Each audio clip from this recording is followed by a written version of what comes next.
você passou agora aí o resultado, né, do jogo.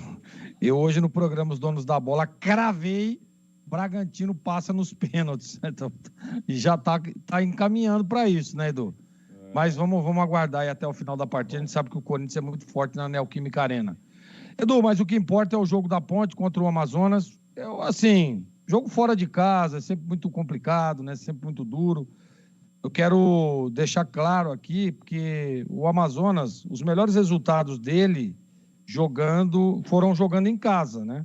As melhores partidas, os melhores resultados, ganhou jogos importantes, sempre atuando nos seus domínios. Na minha opinião, a Ponte deu 2 vacilos no jogo e tomou 2 gols, né?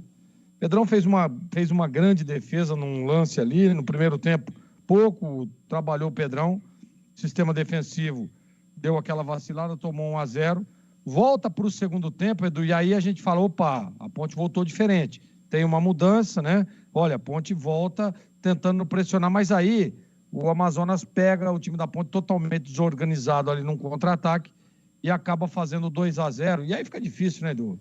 Pô, tem toda a questão da logística, fora de casa, o jogo, o clima é diferente, a atmosfera lá em Manaus é diferente, a Ponte vai e consegue fazer 2-1, cria algumas oportunidades, mas aí não tem força, não é força física, tá? Mas eu acho que é força de tentar neutralizar, até porque está enfrentando um time acostumado a jogar em casa, e vou repetir que sempre teve bons resultados jogando em seus domínios, e aí ela, infelizmente, ela não consegue. Não dá para criticar individualmente nenhum jogador, até porque, para mim, foram erros coletivos, né, do time da Ponte, que acabou sendo castigada e amargando aí mais uma derrota fora de casa. O torcedor já está ficando chateado, né, cobrando que a Ponte precisa começar a fazer bons resultados fora de casa também, né? Não venceu ainda, e há muito tempo que não vence um jogo fora de casa. O Batista trouxe a estatística, né? O último jogo que a Ponte venceu fora de casa foi em fevereiro, lá na Neoquímica Arena, enfrentando o Corinthians. Então, assim, faz muito tempo.